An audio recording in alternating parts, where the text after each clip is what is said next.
Bonjour Elodie Gentina. Bonjour Thibaut. Vous êtes professeure en marketing à l'IESEG School of Management. Vous êtes fondatrice d'EG Consulting. Vous êtes spécialiste de la génération Z. Alors cette génération Z, elle concerne toutes les personnes nées après 95 qui sont nées et ont grandi dans un environnement totalement numérique. Votre dernier livre à ce sujet s'intitule Génération Z, des Z consommateurs aux Z collaborateurs. C'est publié aux éditions Duno et vous l'avez publié avec Marie-Ève Delécluse. Alors vous avez notamment étudié dans ce livre la transformation du rapport des Z au travail. Et c'est vrai que c'est une vraie question stratégique qui se pose aujourd'hui en matière de RH pour les entreprises. Un chiffre seulement, en 2016, 40% des entreprises ont eu des difficultés à recruter. Alors, qu'est-ce que vous avez envie de dire aux entreprises qui se poseraient la question comment recruter les Z? Qu'est-ce qu'il faut avoir en tête quand on cherche à recruter un jeune qui arrive tout juste sur le marché du travail aujourd'hui? Alors c'est vrai qu'il est clair que c'est fini le temps où le recruteur publiait une offre et attendait sagement les CV derrière son bureau. Le rapport de force a totalement changé et les jeunes candidats sont beaucoup plus sélectifs aujourd'hui. D'ailleurs, les recruteurs doivent sortir des schémas classiques des offres d'emploi pour adopter des techniques qu'on appelle l'inbound recruiting. En fait, ce sont des techniques qui sont empruntées au marketing. Donc là où l'inbound marketing doit attirer des nouveaux clients, l'inbound RH ou inbound recruiting vise plutôt à développer le potentiel humain de l'entreprise. Et pour attirer la nouvelle génération Z, les recruteurs doivent créer un parcours candidat, un parcours personnalisé, au même titre en fait que le parcours client en magasin, en mettant l'accent sur l'information et le contenu, avec 4 mots clés: attirer, séduire, convertir, recruter et enfin fidéliser. Est-ce que vous pouvez nous en dire un petit peu plus sur ce parcours? À quoi est-ce qu'il ressemble? Alors la première étape qui est attirer le candidat, là l'enjeu est vraiment de transformer des candidats passifs en de véritables ambassadeurs de la marque. Pour faire naître la relation avec le candidat, la première étape consiste à travailler la marque employeur. La deuxième étape, convertir et recruter. Là, il faut trouver un moyen d'améliorer le processus de recrutement pour attirer la génération Z, ces digital natives, et leur faire vivre une vraie expérience candidat, comme ils vivent d'ailleurs une expérience en magasin, sur le terrain. Et la dernière étape, fidéliser. Là, on sait qu'un salarié engagé valorise naturellement la marque employeur et la recommande à son réseau.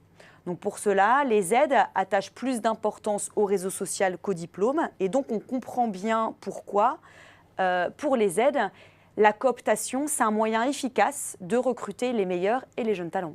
Il faut donc que le recrutement devienne plus digital pour répondre justement à ce besoin d'hyperconnexion qui est présent chez les Z.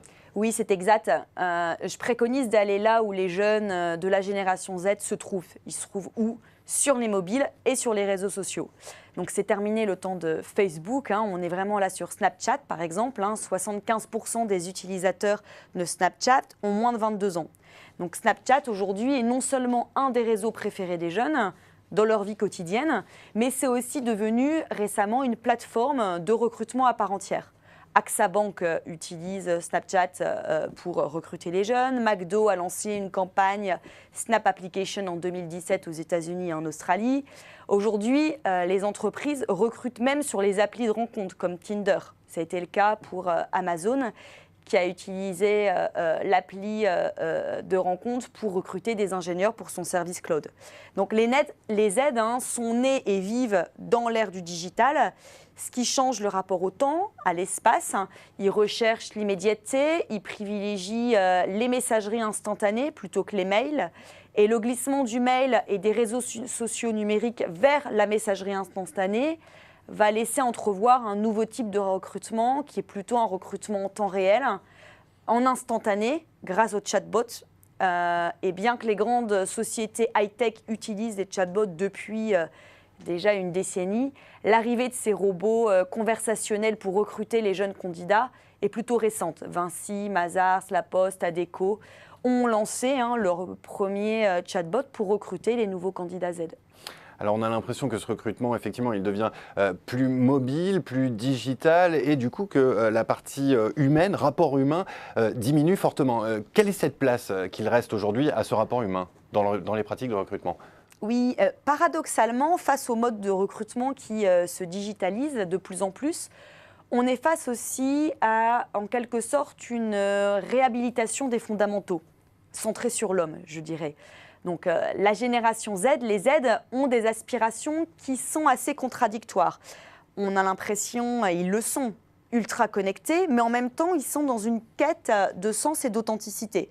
Les résultats d'une étude que j'ai menée auprès de 2300 jeunes âgés de 15 à 23 ans ont montré que les leviers de motivation des Z changent et portent aujourd'hui davantage sur l'esprit d'équipe, la volonté de se sentir utile dans une mission, avant même la mobilité à l'international ou encore le salaire.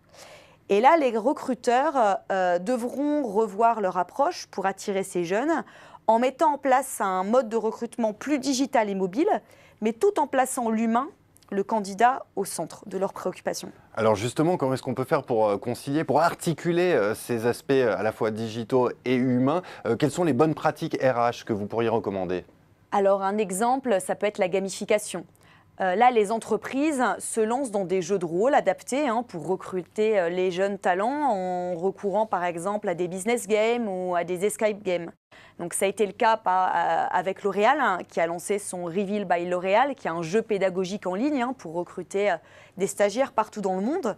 Mais il y a aussi les escape games qui sont des jeux d'évasion en réel importés du Japon, basés sur la résolution d'énigmes grandeur nature, qui font appel à des compétences à la fois collectives et individuelles.